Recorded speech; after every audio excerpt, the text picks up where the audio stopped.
Comment apprendre à te faire respecter? Que cela soit dans ton cercle familial, amical, professionnel, le manque de respect peut se faire ressentir. C'est lorsque on ressent un déséquilibre dans l'échange interpersonnel.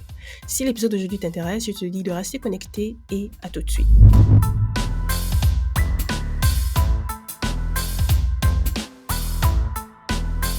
Qu'est-ce que le manque de respect? Je vais citer comme ça quelques points qui soulignent, qui démontrent d'un certain manque de respect.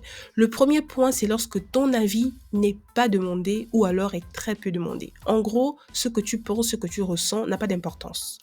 Le deuxième point, c'est lorsqu'une situation t'est imposée, c'est-à-dire que des décisions sont prises et on vient comme ça t'imposer les conséquences de certaines prises de décision et en gros c'est à toi de te débrouiller. Voilà, ça s'est passé comme ça, on te met au pied du mur et débrouille-toi. Un autre point pour démontrer de manque de respect, c'est lorsque tu n'es pas inclus dans des cercles de réflexion ou des prises de décision, ou alors littéralement t'es exclu des cercles de réflexion et de prise de décision. Tes demandes ne sont pas entendues ou ne sont pas prises en compte, c'est-à-dire qu'on ne te laisse pas le droit à la parole, ce que tu penses, ce que tu ressens n'est pas considéré, n'est pas important. En gros, le manque de respect, c'est lorsque on s'en fiche littéralement de toi. Maintenant que ces points sont très clairs et que par les éléments cités, tu as pu reconnaître certaines situations dans ton cercle familial, amical, professionnel, eh ben, nous allons rentrer dans le vif du sujet. Mais avant cela, je vais démonter avec toi des mythes sur le respect ou sur le manque de respect.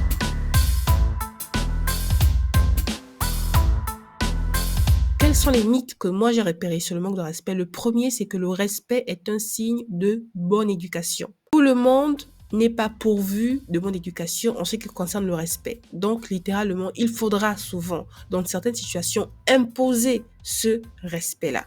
Le respect, ce n'est pas un dû. Normalement, souvent, c'est quelque chose qui s'arrache et cela s'arrache par des techniques, par des stratégies qu'il faudra mettre en place. Le deuxième mythe sur le manque de respect, c'est la volonté de se faire respecter de façon triomphale. C'est-à-dire que on a l'impression, voilà, qu'on part en guerre, qu'on a besoin de racheter notre honneur. Du coup, il faut, de façon comme ça triomphale et flamboyante, imposer le respect des gens envers nous. Non, en fait. Vraiment, sortez de ce faux mythe-là d'avoir le besoin de triompher de quelque chose. Le respect, c'est quelque chose de normal qu'il faut simplement poser comme un point sur un i. Et le troisième mythe que j'aimerais partager avec toi, c'est que ce n'est pas possible dans un contexte où on te manque de respect que, comme par baguette magique, par un coup de magie, les gens qui te manquaient de respect commencent à te respecter sans que tu ne fasses rien. La théorie selon laquelle au travail, pour te faire respecter, si on te manque de respect, il faut juste en fait que tu brilles par ton travail, que voilà, tu t'assures toujours d'être au taquet, d'être ceci, d'être cela. Moi, je dis non, en fait. Parce qu'il y a des gens qui savent, en fait, qu'elles abusent de toi, qui savent qu'elles te manquent de respect et parce que tu fais un très bon travail, elles vont de surcroît s'octroyer en fait ce travail-là et davantage te piétiner. Donc non, il ne suffit pas juste de fermer sa bouche, de baisser les yeux en espérant que comme ça par magie, des personnes qui ne nous respectaient pas, comme ça puissent du jour au lendemain nous respecter.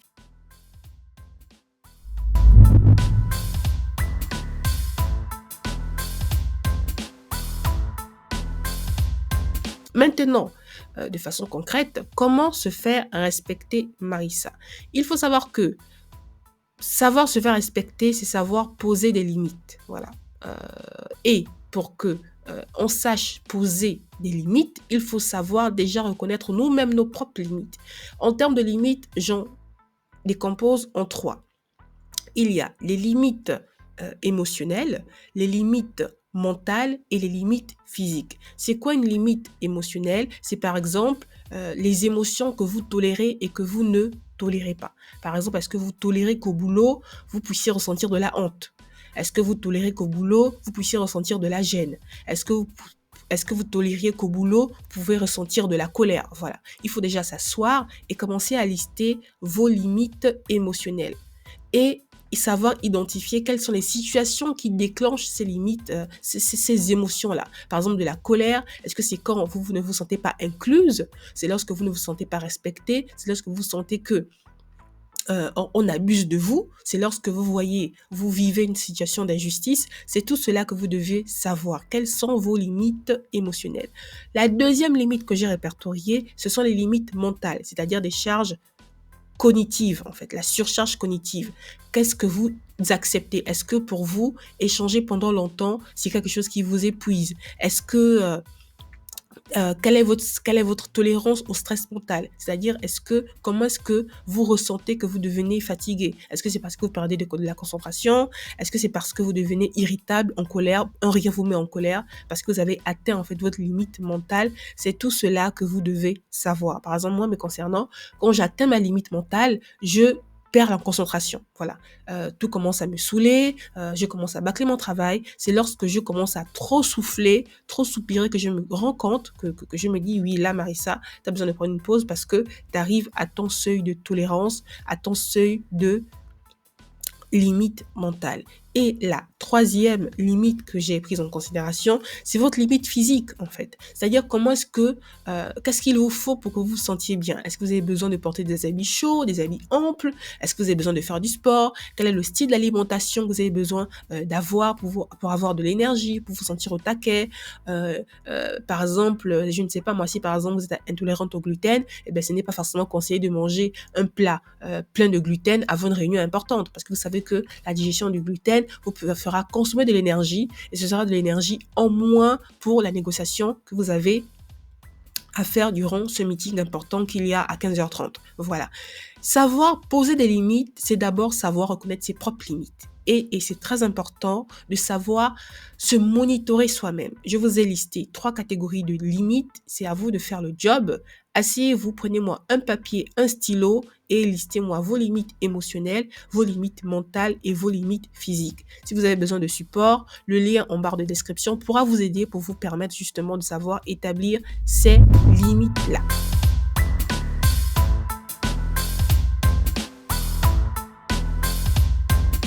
Maintenant que vous avez bien en visibilité vos limites personnelles, qu'elles soient émotionnelles, mentales ou physiques, il est temps de communiquer sur ces limites-là, c'est-à-dire savoir faire un feedback. Et comment on fait un feedback? C'est en parlant à la première personne du singulier, c'est-à-dire le je, le yo. Donc, communiquer sur vos limites, ça va faire un feedback en parlant à la première personne du singulier, dire pourquoi et comment la situation que vous êtes en train de vivre est en train d'atteindre vos limites. C'est-à-dire, par exemple, est-ce que c'est un manque de productivité que vous observez? Est-ce que c'est un manque de clarté? Parce que les limites sont toujours reliées à des besoins et les besoins essentiels reliés au manque de respect, en tout cas en contexte professionnel, on a le besoin d'être vu et entendu, c'est-à-dire d'être considéré tel qu'on est, le besoin d'aller à son rythme, le besoin de prendre les informations, de processer les informations, de les compiler pour en produire un résultat qui est attendu par le management, par le client. Le besoin de clarté et de précision, si c'est important pour vous que les choses soient claires et précises, si vous ne savez pas comme ça naviguer en zone trouble et en zone floue, il n'y a pas de complexe à avoir, c'est votre particularité, vous ne savez pas avancer sans que les choses ne soient claires et précises, donc précisez-le. Et le besoin d'être accepté tel que l'on est, le besoin d'acceptation. Pas besoin qu'on vous rappelle que vous n'êtes pas compétente sur tel logiciel. Pas besoin qu'on vous rappelle que vous avez moins d'expérience que Magali qui est là depuis 10 ans. Pas besoin qu'on vous rappelle ceci ou cela. Voici les besoins reliés au manque de respect et au fait de savoir poser des limites en contexte professionnel ou entrepreneurial. Maintenant que tout cela est posé, il faut comprendre que il faut avoir le courage de ne pas être aimé. Le courage de ne pas se faire respecter dans un temps, mais le courage de remettre les points sur les i et d'imposer le respect. Merci pour votre écoute. Pour ceux qui me découvriraient pour la première fois, qui suis, je suis Marissa et ici sur cette chaîne, je vous entretiens sur les peurs, comportements limitants et mal adaptatifs qui freinent votre productivité d'adulte en entreprise, d'adulte ambitieux. Abonnez-vous si ce type de sujet pourrait vous intéresser.